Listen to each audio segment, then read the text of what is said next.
आदिवासी ईसाई धर्म मानने वाली महिलाओं को धमकाने वाली रैमुनि भगत को हम चिट्ठी लिख रहे हैं।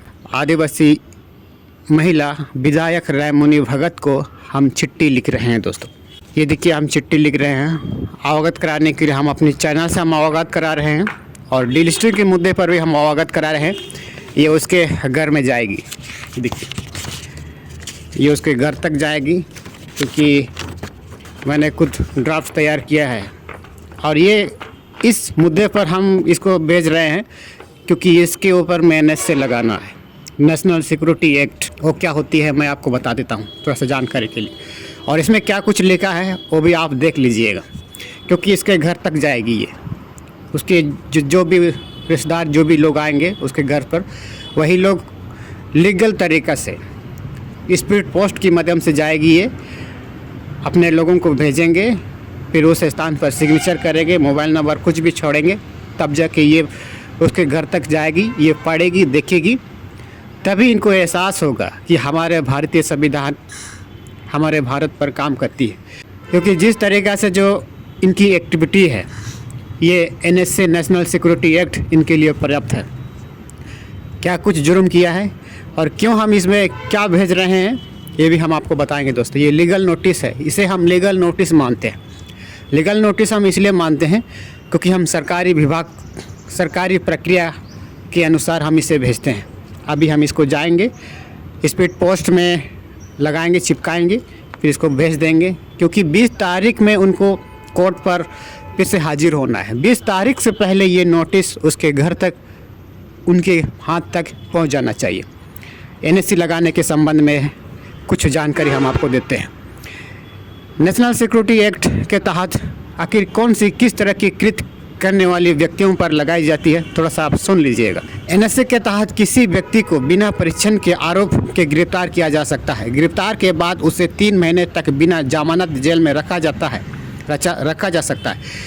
इसके बाद 3 महीने के अंतराल पर उसे ज़्यादा से ज़्यादा 12 महीने तक जेल में रखा जाएगा। क्यों? क्योंकि ये उस क्षेत्र के लिए खतरनाक है, लोगों को भड़का रहा है।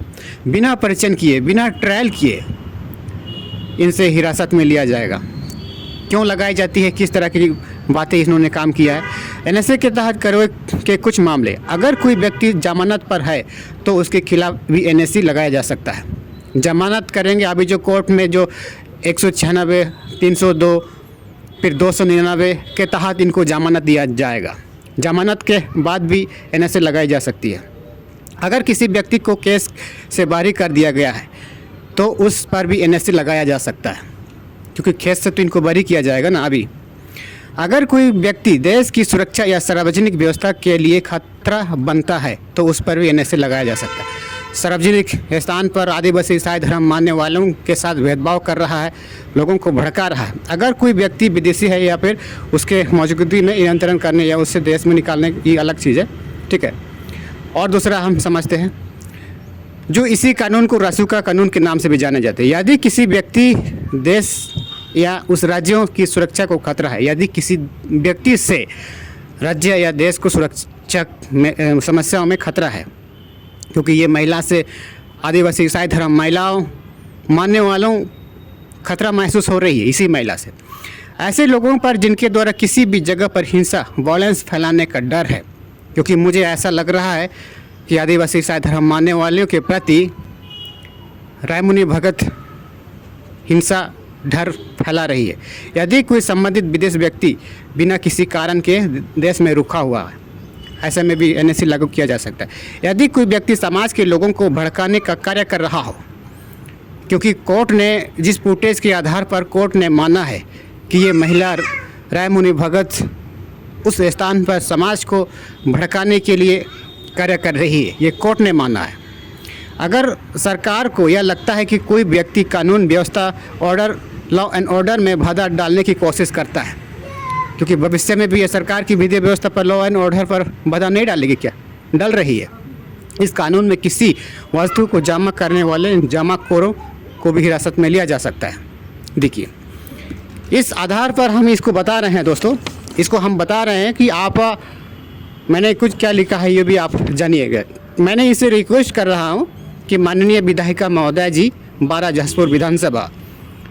मैं आपसे छोटी सी रिक्वेस्ट कर रहा हूं कि आप अपने स्तर पर शांति बनाए रखने में आप अपना अहम भूमिका निभाइएगा। यही बातें मैंने इस जगह पर लिखा हूँ, थोड़ा सा समझ लीजिएगा। स्क्रीन पर भी आप देख लीजिए, स्क्रीन पर भी दिखिएगा। सेवा में माननीय विधायिका महोदया 12 जसपुर विधानसभा। विषय आदिवासी ईसाई ढीली स्टील एवं उभरता झारखंड डिजिटल मीडिया से अवगत कराने हेतु। क्योंकि जो कुछ मैंने पिछले 5 साल पर जो वीडियो बनाया है, आदिवासी उसकी धर्म संस्कृति जन्म से लेकर के मरण तक की जो परिभाषा किया है, इसके बारे में थोड़ा सा इनको अवगत होना है। मान्यवर सविनय निवेदन यह है कि मैं विश्राम पलाना क्षेत्र का स्थायी निवासी हूँ तथा वर्तमान में मैं इस जगह पर रह रहा हूँ। महोदय, मैं आपको इस पत्र के माध्यम से आपका ध्यान आकर्षित करना चाहता हूं। मैं पिछले 5 वर्षों से डिजिटल मीडिया उभरता झारखंड यूट्यूब चैनल में मैं आदिवासी जनजाति एवं उनकी पारंपरिक विधि विधान जन्म से लेकर मरण तक सारी कर्मकांड को हमने परिभाषित किया है। अच्छा, राजनीति की भूल भुलैया में छत्तीसगढ़ पर आदिवासी ईसाई धर्म मानने वालों के प्रति गलत धारणाएं प्रतीत हो रही है। छत्तीसगढ़ की स्थानीय डिजिटल मीडिया एवं समाचार खबरों से प्राप्त जानकारी से हमें यह प्रतीत हो रही है आदिवासी ईसाई धर्म मानने वालों के साथ जाति, जनजाति, जन्म स्थान, भाषा, संस्कृति, पारंपरिक विधि विधान के आधार पर उत्पीड़न भावनाएं उत्पन्न हो रही है। आदिवासियों को भारतीय संविधान अनुच्छेद 25 से 28 के अंतर्गत स्वेच्छा से अपनी धर्म चुनने का अधिकार है एवं किसी भी धर्म के पालन में भेदभाव, संरक्षण या हस्तक्षेप नहीं करेगा। आदिवासी ईसाई धर्म मानने वालों के प्रति उत्पीड़न एवं छत्तीसगढ़ की राजनीतिक चरित्र पर संदेह उत्पन्न हो रही है। आप एक चयनित जनप्रतिनिधि होने का धर्म निभाएं एवं आदिवासी ईसाई धर्म मानने वाले जनजाति एवं अन्य समुदायों के साथ शांति व्यवस्था स्थापित करें, जिससे छत्तीसगढ़ में शांति, उन्नति, प्रगति का परिचय दे सके। अतः महोदय से नम्र निवेदन पूर्वक अनुरोध है कि आपने सहयोगी भारतीय जनता पार्टी के सभी कार्यकर्ता जनप्रतिनिधियों के साथ मिलकर छत्तीसगढ़ में शांति कायम करने के लिए अपना बहुमूल्य समय देंगे। इस कार्य हेतु हम सदा आपका आभारी बना रहूँगा। बहुत ही उभरता झारखंड प्रभारी सह मुख्य प्रबंधक विश्राम श्री मुंडा, डिजिटल मीडिया 14/1/2025। ये जानकारी हम छत्तीसगढ़ के आदरणीय माननीय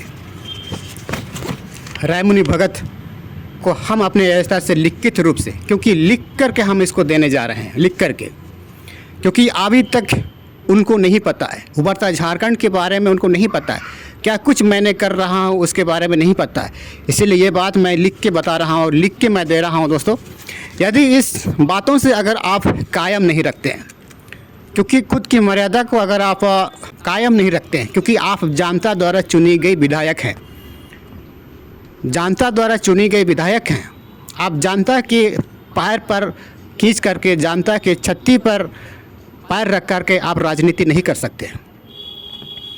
जनता द्वारा चुनी गई व्यक्ति जनताओं के छत्ती पर रख करके उस पर आक्रमण राजनीति नहीं कर सकता है। मैं नहीं कह रहा हूँ, संविधान कह रही है। और इसी चीज़ को, क्योंकि ये तो 54 साल की है और 54 साल होने के बावजूद मुझे लगता है कानून से परिचित नहीं है, इसीलिए हमें उनसे परिचित करवाते हैं। मैं आपको बताना चाहता हूँ, जनता चुनी गई विधायक, जनता द्वारा चुने गए व्यक्ति आपके छत्ती पर, आपके ऊपर पर चढ़ करके राजनीति नहीं कर सकता और उनको आप माननीय साहब से भी संबोधित करने की योग्य नहीं है, क्योंकि वो तो जनता ने चुन के भेजा है। किसी एग्ज़ाम को अटेम्प्ट करके, किसी कंपटीशन को जीत करके बड़ा बाबू, बड़ा साहब नहीं बना है। जो कोई भी व्यक्ति एग्ज़ाम को अटेम्प्ट करके बड़ा व्यक्ति बनता है, उनको आप माननीय कहिए, साहब कहिए, जैसे डीएसपी साहब, महोदय साहब, डीएम साहब, जज साहब, थाना प्रभारी साहब, महोदय, है ना। इस तरह की बातें आप उपयोग कर सकते हैं। ऐसा इसलिए हम कह रहे हैं दोस्तों, क्योंकि जनता द्वारा चुनी गई जनप्रतिनिधि जनताओं के छत्ती पर पैर रख करके राजनीति करने लग रही है, और यही बातों को हम उसके घर तक हम भेजेंगे। अभी हम जाएंगे और स्पीड पोस्ट के माध्यम से हम उसके घर तक भेजेंगे। रायमुनि भगत, उसका पति धकेश्वर भगत, मक्खन नंबर 33 सरनाटोली के आसपास में रहती है। मैं आपको इसी चिट्ठी में उसके पास भेजूंगा। तो इस तरह से अगर ये हमारी जानकारी आपको थोड़ा सा अच्छा लगा है और अगर आप भी हमारे माध्यम से हमारी वीडियो को अगर आप अपने छत्तीसगढ़ की तमाम मीडिया, इलेक्ट्रॉनिक मीडिया, तमाम मीडिया, हमारे संग संबंधियों को, हमारे दोस्तियों को अगर आप भी हमारा जानकारी अपने लोगों तक अगर आप पहुंचाना चाहते हैं तो पहुंचाइए, एक अच्छा रहेगा। क्योंकि ये भी हमें खुशी होगी इस बात को समझने में कि जब झारखंड का कोई व्यक्ति जब छत्तीसगढ़ में शांति को स्थापित करने के लिए जब रायमुनि भगत को जब चिट्ठी लिखता है, तो ये भी हमें एक संदेश के रूप में झारखंड को हम पेश करना चाहते हैं। और इसीलिए ये चिट्ठी हम इसको भेजने जा रहे हैं अभी। और ये जानकारी आपको कैसी लगी? अगर हमारी ये दी जाए जानकारी से आपको अच्छा लगा है तो इस वीडियो को शेयर कर दीजिए। अगर आप नया चैनल पर नए हैं तो सब्सक्राइब करना बिल्कुल मत भूलिएगा, क्योंकि इसी तरह से जुड़ी जानकारी हम आने वाले समय पर हम देते रहते हैं। धन्यवाद।